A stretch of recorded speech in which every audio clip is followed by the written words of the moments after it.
It's been pretty well over a year since my last How I Draw video. That being the nth first Spider-Man design that was fun to draw, yet was quickly replaced by the far superior design I'm sticking with.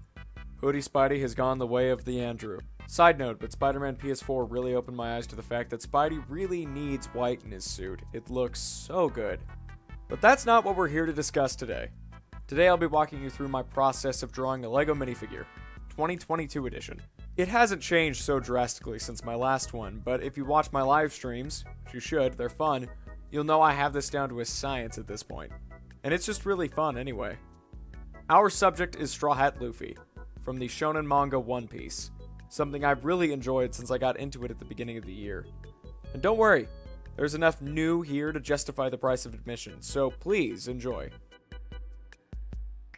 First of all, I still, as always, use a base. Using a minifig template like this makes it super easy to make sure all the geometry is correct, all of the shadows are lined up, and generally to make sure that everything kind of fits in the same place. I use the Mecha Bricks online software to create my base. It's totally free and you don't even need to download anything. It's just a website you can click onto. And I'm still using Fire Alpaca. I don't think I'll ever stop using this software. I've had nothing but good things to say about it since I started using it like 6 years ago at this point. So I'm gonna stick with it. And since I have all of my references around that I can use, I'm ready to start. If you've seen me draw before on this channel, you'll likely know most of my techniques. I like to go for the blockier shapes first, and then filling in the curved lines later, using just freehand. I hate drawing curved lines. Hands are the worst. I do not like drawing them, and so instead of talking about that, things that I've covered to death, I'll explain why I chose Luffy as this character. I've been really into One Piece since the beginning of the year. My friend Caleb, also known as the Octopirate Customs on Instagram, he is a massive One Piece fan, and all of his One Piece customs on Insta really made me want to know what the story was about. And I ended up reading the entire thing over the span of 2 months.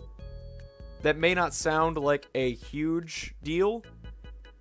One Piece has over 1,000 chapters that released over the span of almost 25 years at this point. I read 25 years worth of manga in 2 months. Anyway, One Piece designs are some of the most inventive and unique in really anything I've seen. They have so many different styles and designs, but they all fit together in this one specific world. And I really, really like that. They're also really fun to try to put together into LEGO form, because you don't always know how to translate some of the wackier stuff into the minifigures, which is a very standardized kind of format. I chose Luffy to draw because, for one, he's pretty simple. He works on primary colors.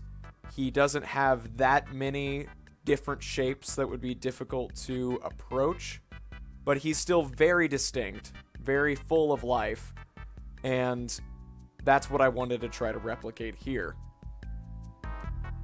What I'm drawing right now is Luffy's big gum fist. That probably makes no sense to anybody unaware. Gum fruit, that's the superpower fruit that Luffy ate that gives him the powers of Mr. Fantastic.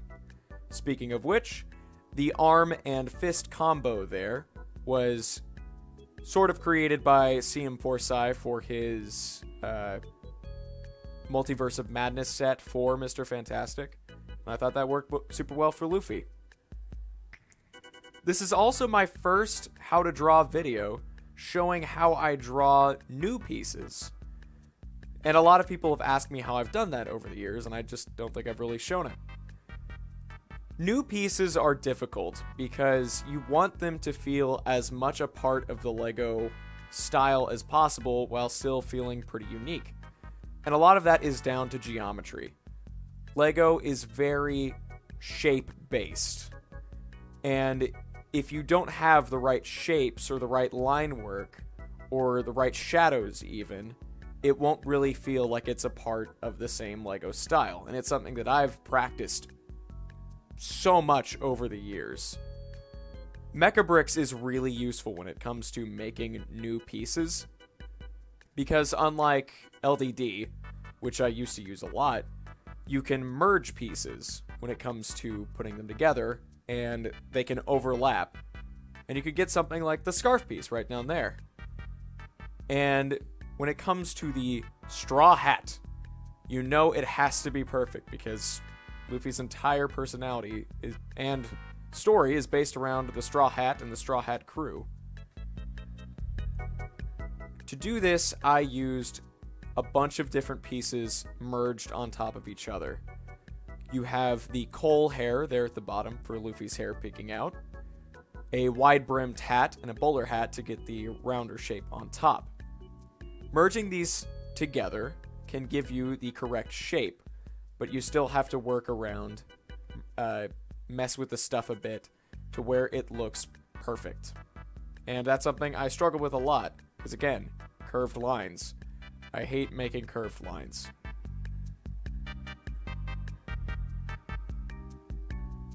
Once you get to a point where it feels like it looks good, you can kind of erase pieces, erase lines, erase anything sticking out, and just finick with it to your desired shape.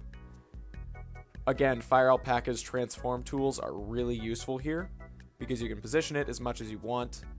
I find it very useful to keep new pieces on separate layers so that you can mess with it as much as you want. And this is where the most difficult part comes in. Lego hair. Again, Lego hair, as any Lego piece, is very geometry based, very shape based. And to get it looking like Lego hair means you have to separate it all into different chunks, like I'm doing right here. Sometimes real world things are much more spiky or much more detailed when it comes to how they look.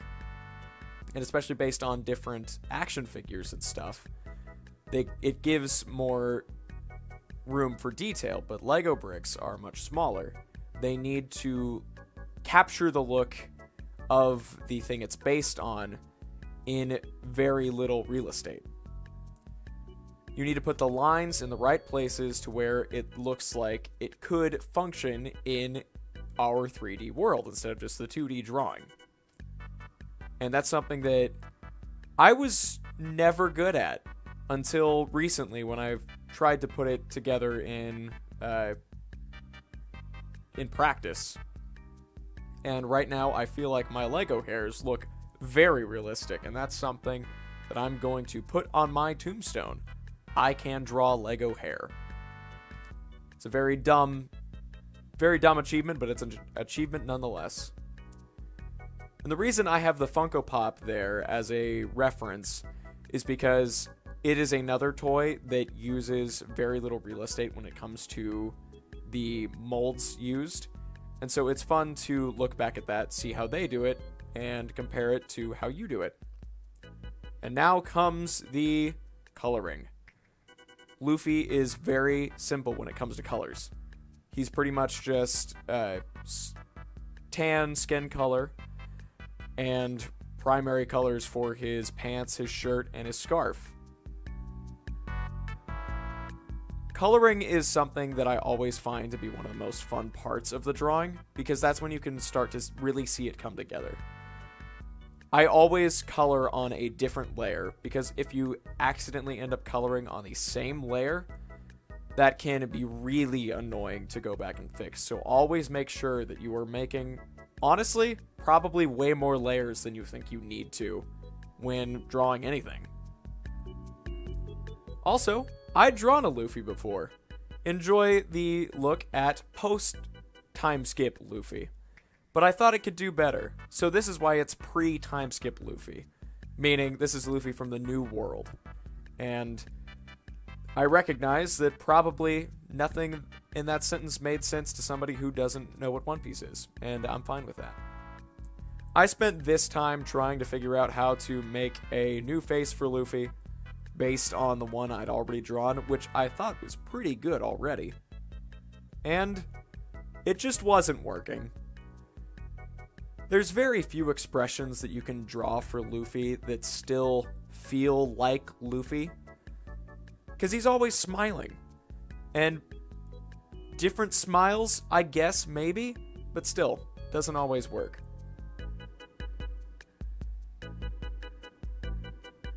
And that's when I decided that, you know what? It's fine. Just put the old one on. Nobody's gonna care. It's new for you guys. It's new for some people. Nobody's gonna call me out on it except myself. As you can see, I used the muscle torso and lower the opacity a bit so I could get the transparency there to use it as a base also for how to position the muscles, because Lego muscles are really weird to draw. Because you always have to make sure that they're on the same plane and they look like they're still in the same spot. It's another thing that I messed with a lot to get to what I feel like was the right shape. And then you can just copy and paste, flip it over, and just mess with it again till it looks right. Then I added a new layer to make Luffy's shirt. Again, always make sure you have more layers than you think you need, because future you will thank you when it comes to actually putting everything together. Using the ellipse tool, I was able to make buttons and just copy and paste them and put them all the way down. And then just copy and paste the shirt, put it on the other side, just like with the muscles. I was very glad to choose Luffy so that the actual drawing process of the designs didn't take super long. Because I remember the Spider-Man video took so long when it came to actually figuring out which looks I wanted to have. And this one did not take long at all. And this is one specific instance where the scar on Luffy's chest does not match any color in the Lego palette that I use. So, I did the unthinkable, made a new color. It's fine, break the rules all you want. Not many people are going to care if you break Lego rules. I care myself, but you shouldn't. That's all I'm trying to say. Then we come down to the last part. I liked the fluffy pant leg that I had for post-time skip Luffy, so I just copied that and moved it over, just like with the face. Just filled it in a little bit, make sure it looks more, I don't know, fluffy.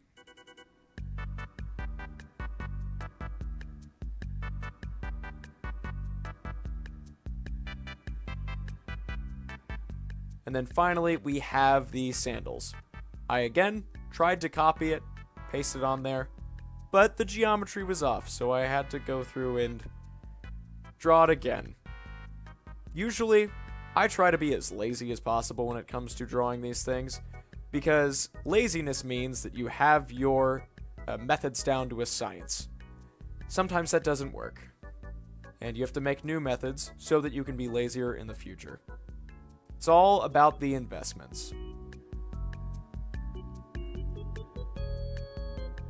And with the sandals finished, it's time to fill in the specific colors.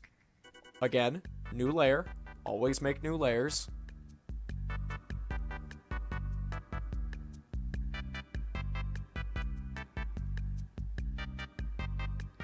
And then finally comes the newest part of how I draw figures, and that is in the shading. And this is another instance where the base can really help, because as you'll see in a bit, you can use the base to base where all of the shadows are in the design. Use darker, slightly darker colors, just to make sure that you can see the contrast when you pull out. It's difficult with colors like yellow, because sometimes if you try to make a darker version of yellow, it just comes out looking like really green or really gross. So make sure that the colors do meld well with the base looks. The fill tool is also a super important tool in this stage because it can take a while to color in everything by hand. The fill tool can give you that in just a matter of a click.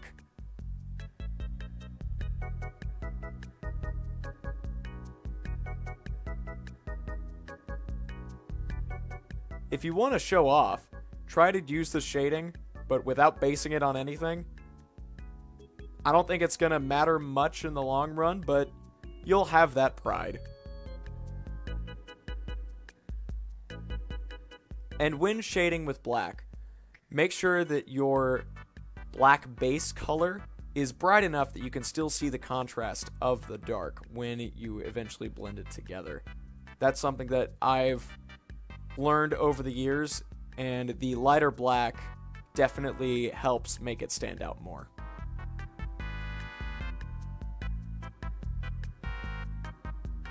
And after you fill in the colors on the straw hat, you're finally done to my favorite part, blending. I like to use the blend tool to just go over everything, give it the softer contrast, and make sure that it still blends together well.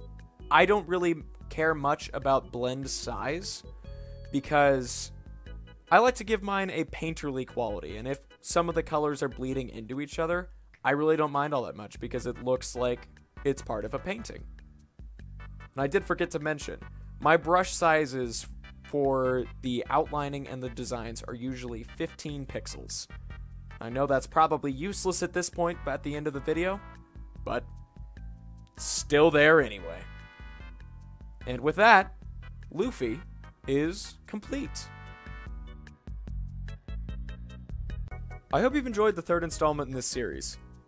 LEGO minifigure art is a really fun and challenging art style that kind of makes up for how niche and functionally ridiculous it is. But if you enjoy it, how ridiculous can it really be? And comparing pre- and post-timeskip Luffys together, you can even see great improvement. And I drew pre-timeskip Luffy back in November. If you'd like to see more One Piece on this channel, please let me know, because it's definitely a big year for that particular series. Thank you very much for watching. I would really appreciate if you liked, subscribed, and commented some of your thoughts below. What works, what doesn't? And if you've drawn minifigs before, what are some tips and tricks you've found? And if you're bored, please check out my CMF series where I put all of this to work. I have a bunch. And so, until next time, later.